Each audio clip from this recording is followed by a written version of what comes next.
मैंने उस टाइम उससे पूछा था, निम्बाराम उसका नाम है, वो सीकर डिस्ट्रिक्ट राजस्थान का है। मैं बोला, निम्बाराम क्या हाल है तेरे?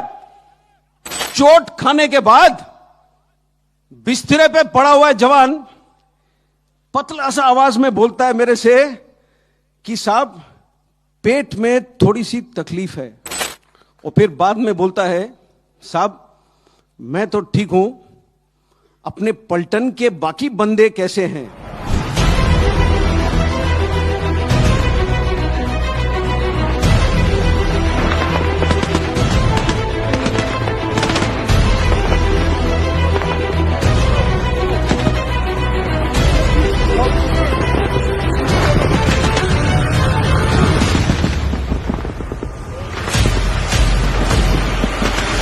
जब हमारा बंदा अस्पताल ले जाया गया हेलीकॉप्टर के अंदर, उसके पेट के अंदर के हिस्से, जो स्टमक है, जो इंटेस्टाइन है, वो पॉलीथीन बैग में साथ डाला गया।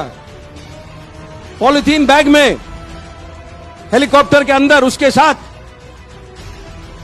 तो उसको चोट इस प्रकार से आई, जो नर्स ने मुझे बयान किया था, मैं आपको बताता हूं, ये 2003 की बात है, 16 साल हो गए पूरे, 17 होने को आ रहे। उसने नर्स ने बोला कि साहब उसके जो लेफ्ट वाला फीमर है, जो फीमर होता है, जो थाई का सबसे बड़ा हड्डी होता है शरीर का, वो 2 जगह पर फ्रैगमेंट हो गया। फ्रैगमेंट का मतलब क्या है? जो पेंसिल है जब आप तोड़ते हो तो 2 हिस्सों में टूटता है।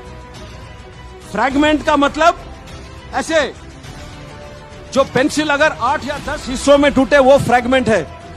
तो उसका ये जो थाई बोन था 2 जगह पर फ्रैगमेंट हो गया था।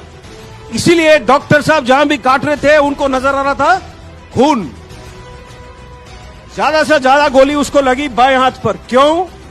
जो बुलेट प्रूफ जैकेट है जो हम पहनते हैं, वो सामने होता है पट्टी, लोहे का चादर, पीछे होता है लोहे का चादर। एक पतला चादर होता है पेट के लिए, एक पतला होता है गर्दन के लिए। ऊपर और साइड में खुला है। गोलियां लगे उसको साइड में। सबसे ज्यादा चोट उसको ऊपर आया छाती में। जब पैर में गोली लगा होगा तो वो गिरा है।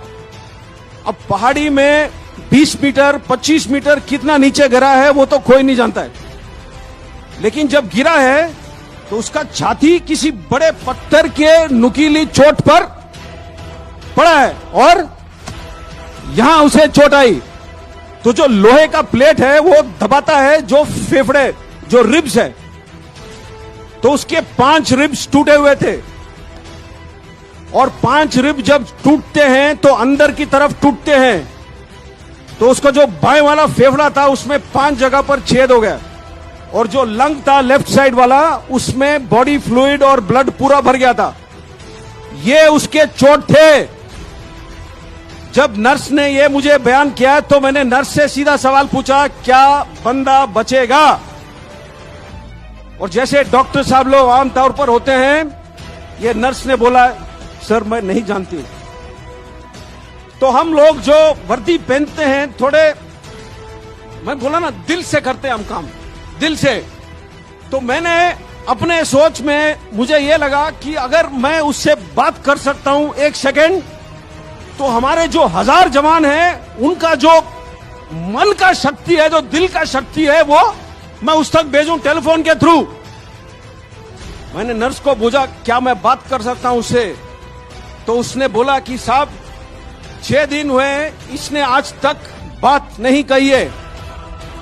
इसकी आंखें खुले तो है, लेकिन ये क्या सुन सकता है, क्या महसूस कर सकता है, क्या बोल सकता है, मैं नहीं जानती हूं। मैंने फिर भी बोला कि आप फोन का जो हैंडसेट है उसके पास रख सकते हो? तो उसने बोला हां।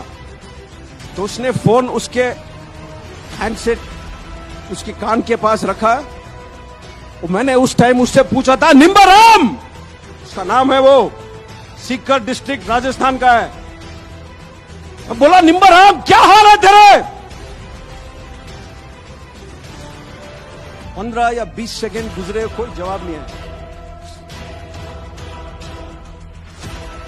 मैंने सोचा शायद वो खत्म हो रहा है, शायद वो सुना ही नहीं मेरी बात, शायद वो बोल नहीं पा रहा है। मैं फोन रखने वाला ही था अपनी तरफ से, क्यों उस टाइम तक मेरा दिल पूरा ही टूट चुका था। फोन मैं रखने वाला ही था, एक बिल्कुल पतली सी आवाज में जवाब आया। इतना चोट खाने के बाद बिस्तरे पे पड़ा हुआ है जवान पतला सा आवाज में बोलता है मेरे से कि साहब पेट में थोड़ी सी तकलीफ है, और फिर बाद में बोलता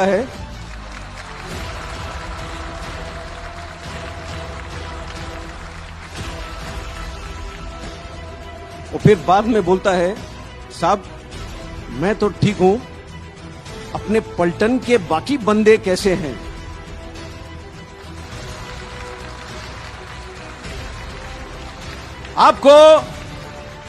आपको कहानी सुनना है तो कहानी ऐसे सुनो, कहानी सुनाना है तो कहानी ऐसे सुनाओ। जो जवान खुद मृत्यु के दरवाजे पर खड़ा है, वो मृत्यु के आंखों में आंख डाल करके खड़ा है उस वक्त, और वो सिर्फ सोच रहा है अपने टोली में बाकी बंदों के बारे में। ये होता है सेल्फलेसनेस।